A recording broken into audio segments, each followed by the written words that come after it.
Hello and welcome to the Irish Fire Podcast. I'm your host, Michael Houghton. I'm an entrepreneur, investor, and financial independence enthusiast, sharing my financial freedom journey. Stay tuned and welcome aboard.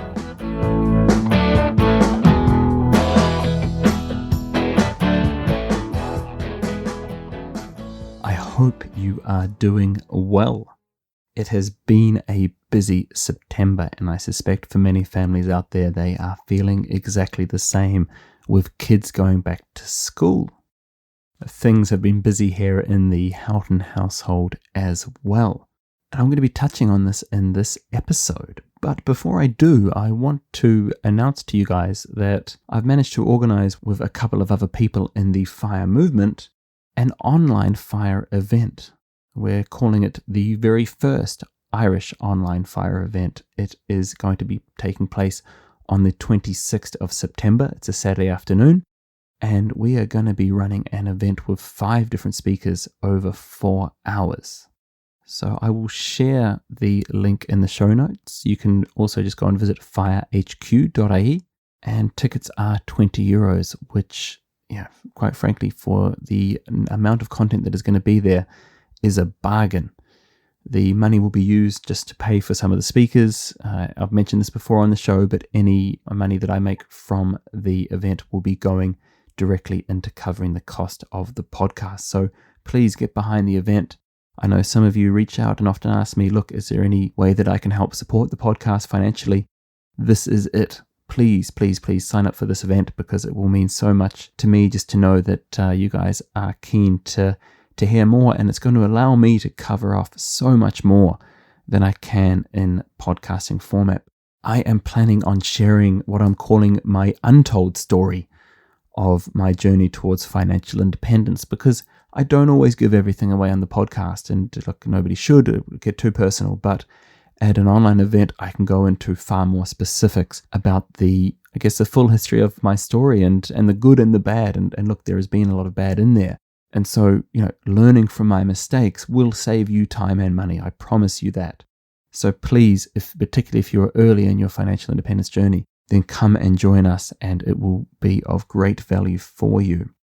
Today's episode is titled, What's Your Sacrifice? And it's been a little bit of a wake-up call for me and our family recently around some of the strategies that we've been making in terms of financial independence. And I think some of the strategies that I've adopted have been largely counterintuitive towards becoming financially independent. And we often talk about it. The FIRE movement is different from truly just financial independence, because if we were all trying to just become financially independent, we would basically limit our expenses to virtually nothing. We would just work and work and work and work, and we would have very little lifestyle to show for it. So that RE side of FIRE, that sort of time freedom movement, tends to get in the way a little bit. And sometimes it just gets a little bit too much in the way. And I think that's largely what has happened to myself. So I spoke last October, November in relation to becoming semi-retired. And that's been great. It's been almost 12 months now in terms of just working 2.5-hour days and things like that. But everything has a sacrifice, right? Everything has a sacrifice. And me adopting that lifestyle has meant that I haven't actually been able to take any personal time off. I became the Mexican fisherman, right? Which is all well and good. But I still had to get up every day and go to work. And if I didn't, I wasn't going to catch a fish, and so our family wasn't going to feed, metaphorically speaking. And so the lifestyle decision wasn't as ideal as it could be. We were not truly financially independent. And I would say as much we were not truly even semi-retired, because I think that the real definition of semi-retired is you at least have some other form of income coming in. And, we were still at such an accumulation stage of our portfolio. So I started asking myself, right, am I sacrificing the right thing here? And I reflected on it a little bit, and I thought, well, maybe I'm not. And so I started to say, well, what other sacrifices could I be making? To date, I've always looked at financial independence in a 12-month time frame. I've never really looked beyond that. And I think I've been scared to look beyond that, because the truth is financial independence doesn't just take 5 years. It takes a long, long time. And unless you're going to do it in extremes, it is going to take 10 years plus. And so it's a matter of kind of looking at the bigger picture sometimes and going, right, what if I were to start from the end point and work backwards? How long is this thing going to take? How long am I going to be sacrificing for?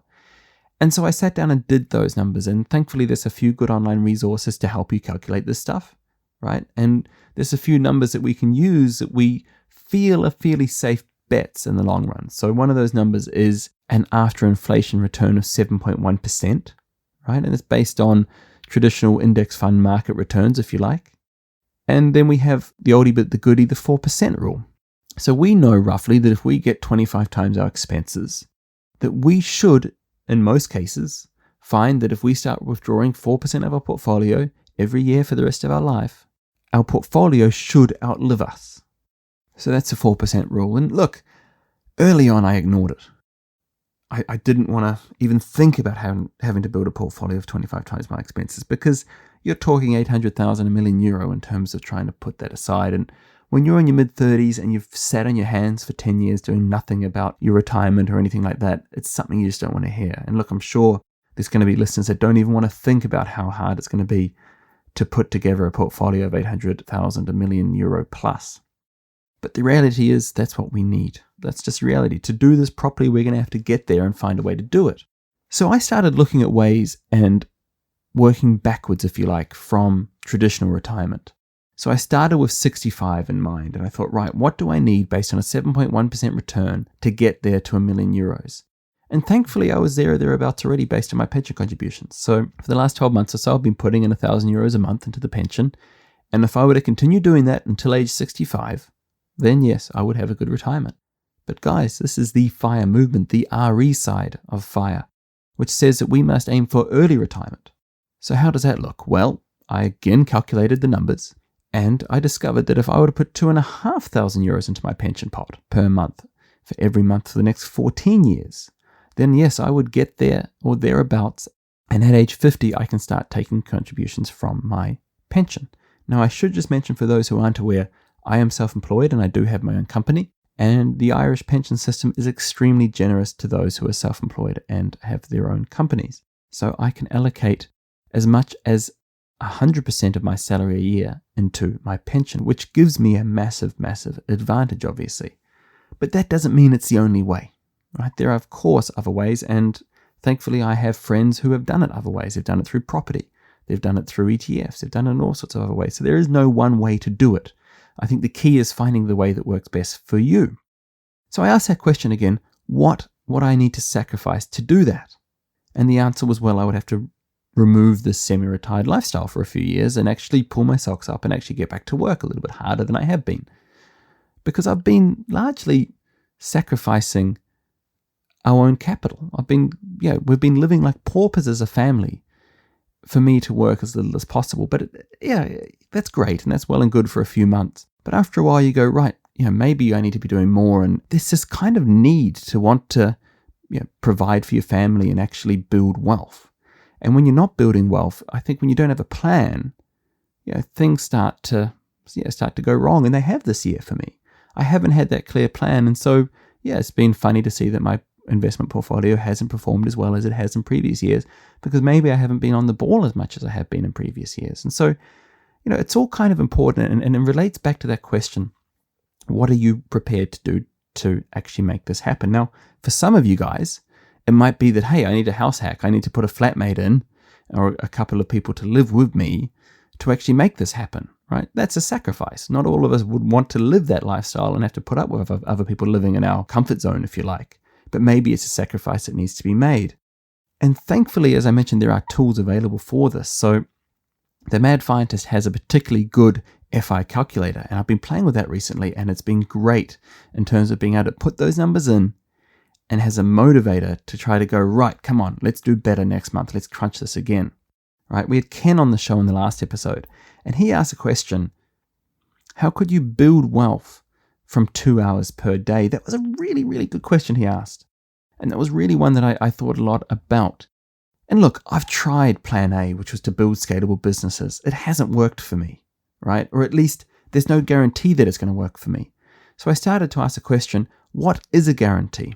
And the guarantee is, look, if I can build wealth and I can move capital that I earn from being a web developer into my portfolio and work a little bit harder and work a little bit longer, knowing that, look, I'm building the capital that I need, that maybe in 5 years' time, I can just cruise my way, to FI, right? That old coasting FI analogy. And when you actually look at the various ways to do it, I would encourage you guys all to take the bigger picture and go, look, maybe this is what I should be doing. Maybe I should be building that portfolio, that pension portfolio up as much as possible, knowing that I can just sit back and relax, knowing that, hey, long-term retirement's sorted. And now we can work backwards from there. Now we can work harder to know that we're now taking years off our traditional retirement, knowing that we can now hit early retirement. I think this is, I often get the question, Mike, you're great at telling me why I should retire early. You're not great at telling me how I should retire early. Well, here it is. Work backwards from your traditional retirement. Start at 65, know where you need to be, and then start taking those years away. And eventually you're going to catch up to the present day.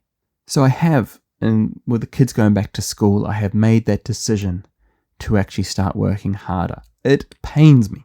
It pains me. I am utterly miserable when I am programming. But the truth is, I have no other choice. I have to dig myself out of a hole. I have some ambitions for what I would love to do when I'm no longer a programmer.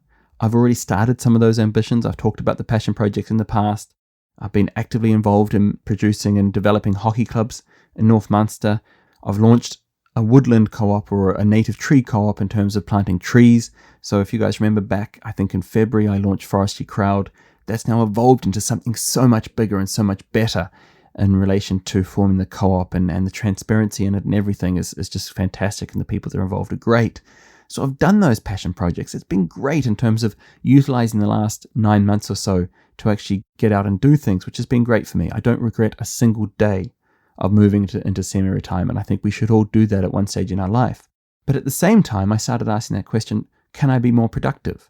Can I actually sacrifice something that I don't like doing, knowing that it's going to give me every option and everything that I want in terms of being able to go and maybe become a hockey coach, maybe become a hockey development manager, maybe work in the woodland co-op full-time, but be able to take a significant pay cut, knowing that, hey, retirement's sorted. You can relax about that and just cruise your way to early retirement. I am going to be covering this and so much more at the Fire HQ online event on the 26th of September. So if you are available, and even if you're not, you can catch the recording, I would highly recommend checking it out. I am going to be challenging everybody on that event to adopt a system that I have come up with that I think we can all do if we start asking ourselves the right questions. I will link to that in the show notes. As always, guys, I appreciate your support.